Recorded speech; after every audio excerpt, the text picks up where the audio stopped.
Nick Van Heel, married, father of two, and a member of St. Joseph in West St. Paul, considered himself an atheist in high school. But little did he know that by the time he graduated his senior year, he would become a Catholic.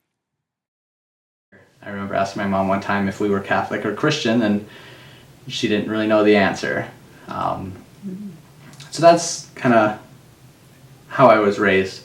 Had some darker times in junior high and early in high school.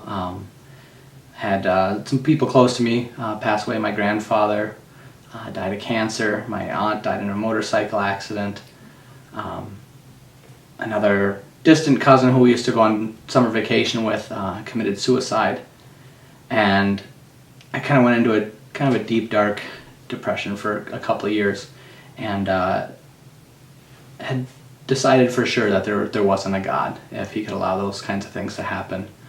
So at the time I would have described myself as an atheist. His life started to change, though, when his grandmother took in a foreign exchange student from Slovakia. They became friends, and Nick went home to Slovakia with him for a wedding.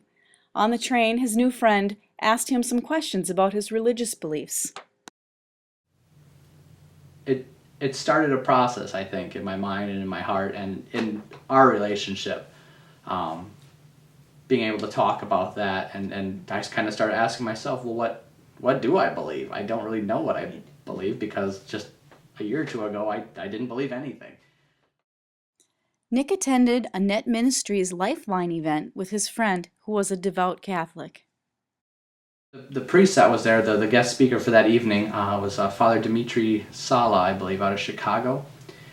And very fiery, energetic preacher. And it got my attention, because that's not what I remembered from the few times I'd been to a Catholic church. You know, when we'd visit my grandparents up north or something like that, the rule was if you stayed overnight, you went to church with them in the morning. So this was very different from that, rural Minnesota, small town parish kind of a priest. And it caught my attention. And the scripture reading during the Mass that day was about the hemorrhaging woman. And so that evening after the Mass, when he was up in front preaching, he was talking about the faith of this woman and how she was certain that if she merely touched Jesus' robe, she would be healed. And so he went on and on about that and asked people, to close their eyes and picture Jesus standing there and in your mind, reach out and touch his robe if you needed any kind of healing or were struggling with something, or maybe you didn't know Jesus at all. And all these people around me started closing their eyes and reaching their hands out, including my friend from Slovakia. And I thought that was a little weird. I thought, no way am I going to do this. You guys look like fools. This is not real.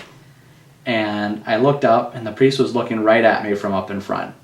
And the way he was preaching that night, I thought for sure he was going to come right back next to me and say, "My son, why don't you believe?" And so I was just like, okay, close my eyes, put my hand out. I don't want that to happen. I'll just play the part here. As I sat there for a minute or two, I thought, okay, I already look kind of silly. I've already got my eyes closed and my head bowed and my hand out. Maybe I can give this a shot. It's just my imagination, right? I mean, let's see what happens.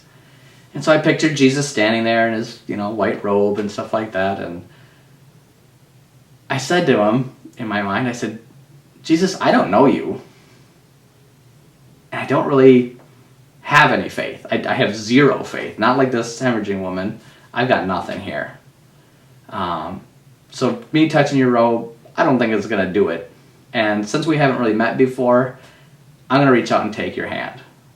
And so I pictured Jesus standing there with his hand out to me. And I reached my hand out to him.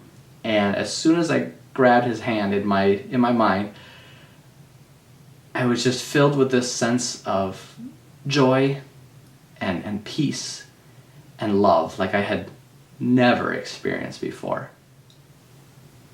Eventually I kind of came to, realized that there were tears streaming down my face, which was not cool for a car guy, so I quickly wiped them away. But I couldn't really wipe away what had just happened. I had met God, I had felt His presence, and I knew at that moment that there was a God and that He loved me because I felt it. So after I decided I wanted to become Catholic and got involved in the RCIA classes, I wrote Martin a letter back in Slovakia. And I think the first line of the letter was just, thank you, thank you, thank you, thank you. And I went on to tell him about how his questions on that train ride from Prague to Košice really started a process, and how his friends and family back in Slovakia being so welcoming, I thought it was just because they were Slovaks, and so I wanted to go back to Slovakia as soon as possible. But I realized after meeting some of these people involved in that ministries and other Catholics who really lived their faith, that it was because they were Christians living their faith. That's what drew me in. Nick became Catholic in 1998 near the end of his senior year.